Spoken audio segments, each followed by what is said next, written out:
66 million years ago, a mountain-sized asteroid traveling 10 times faster than a bullet from an assault rifle slammed into the shallow seas covering what is now the Yucatan Peninsula of Mexico.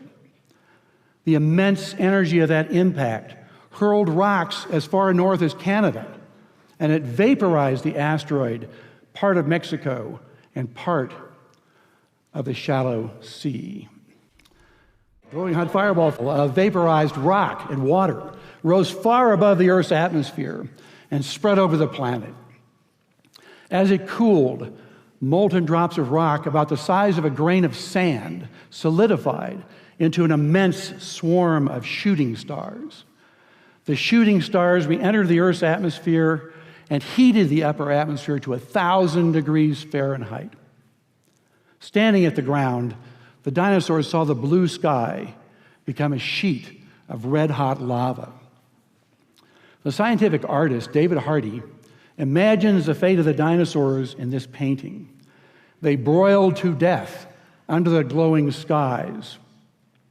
The energy in the sky is like that in the glow bar in an electric oven. If you're dying to experience what the dinosaurs did when they died, turn your oven on broil and hop in. The glowing sky started everything on fire. Great clouds of smoke rose into the upper atmosphere and blocked the sun so that no sunlight reached the ground. It became cold and dark. Photosynthesis stopped, and plants and animals in the ocean or on the land either starved or froze to death. The dinosaurs didn't do anything wrong that caused their death. It was just fate that an asteroid hit the Earth and killed 70% of the species that we know of on the planet. Unfortunately, in our lifetimes, we may experience the same fate as the dinosaurs. But I'm not talking about another asteroid collision. I'm talking about a nuclear war. A nuclear war would have many of the same phenomena that the dinosaurs experienced. But this time, it absolutely would be our fault. Fortunately, there are things that we can do to prevent this from happening. If you live in a city that has a military base, there's a missile that's aimed at you right now. If you live in a city that has an important industry, a major university, a large airport, an oil refinery, or oil storage facilities, there is a hydrogen bomb that's aimed at you right now. We live in a perilous era.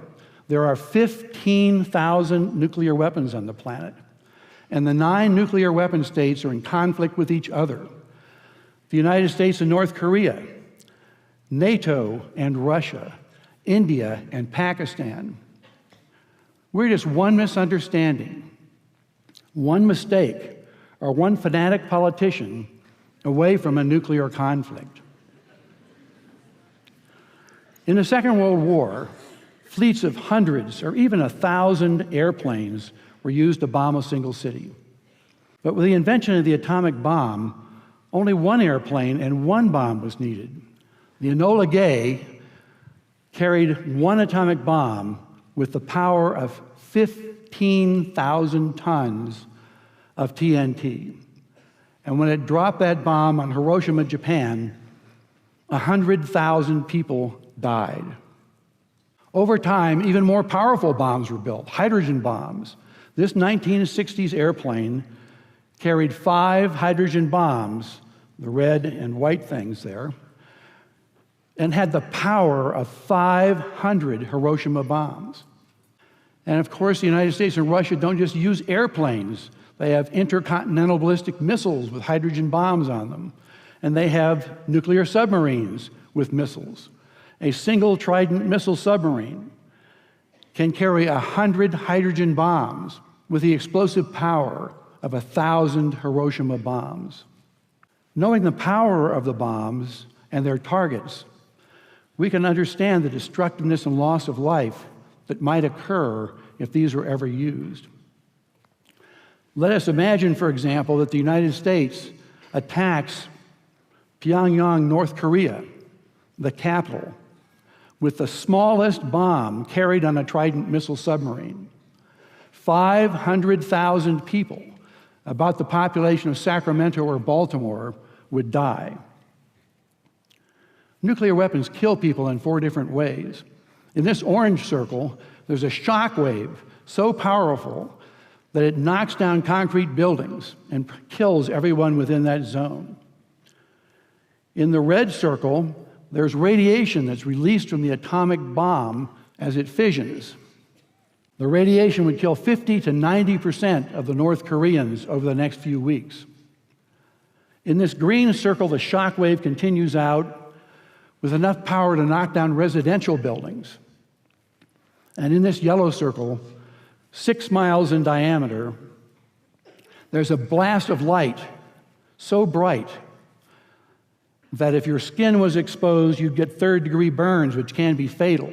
And flammable things like leaves, newspapers, and your clothes would burst into flames. And of course, if we attack North Korea, they're likely to attack us back.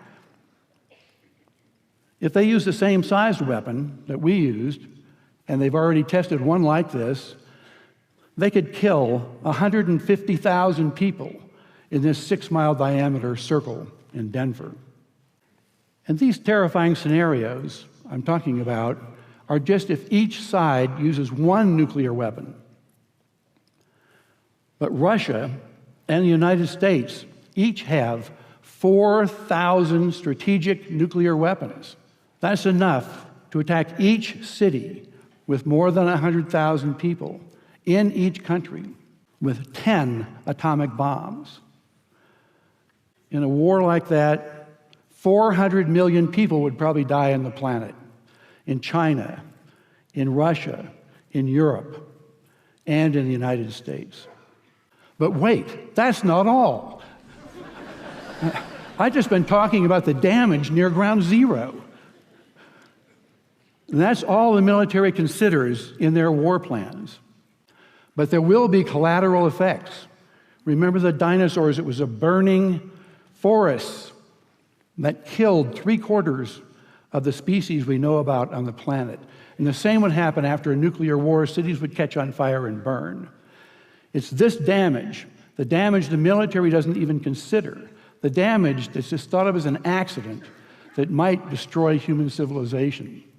Even a war between India and Pakistan, 2 of the smallest nuclear powers, with only a few hundred weapons of about the size of the Hiroshima bomb, we might die as unintended consequences that the Indian and Pakistani generals never even gave us a thought about.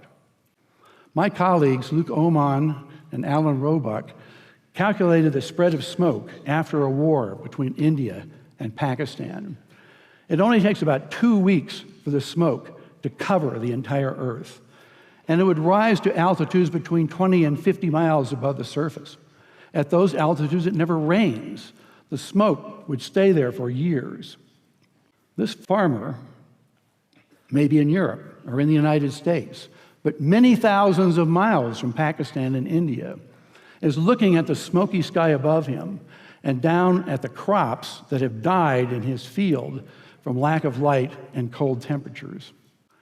It's estimated that in a war between India and Pakistan, that we would lose 10 to 40% of the yields of corn, wheat, and rice for years afterward because of the bad weather.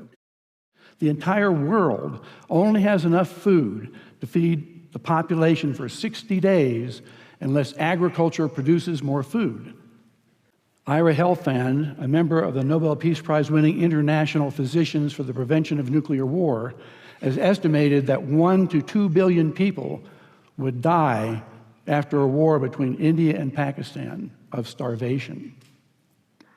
And after a full-scale nuclear war, temperatures would plunge below ice age conditions.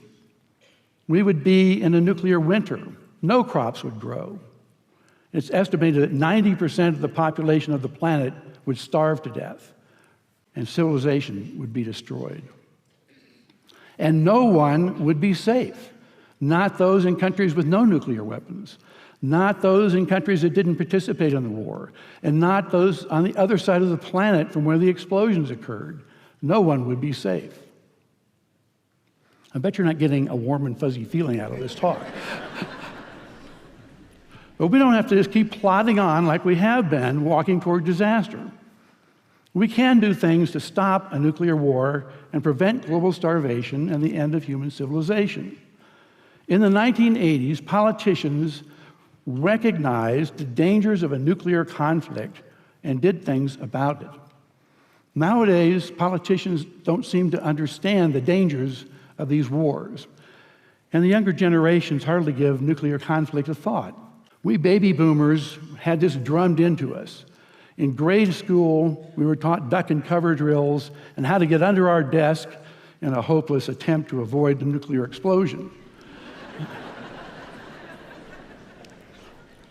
In middle school, our mothers told us, you can't drink your milk anymore because the 500 atmospheric nuclear weapons test had poisoned the earth with radiation. And the popular culture was dominated by radioactive mutants, such as Godzilla, which is a Japanese nightmare from Nagasaki and Hiroshima. In the 1980s, I worked with Richard Turco, Carl Sagan, Russian scientists, and others to tell Mikhail Gorbachev and Ronald Reagan about the dangers of a nuclear war. We told them a nuclear war would cause a nuclear winter that could end civilization as we know it. And they listened.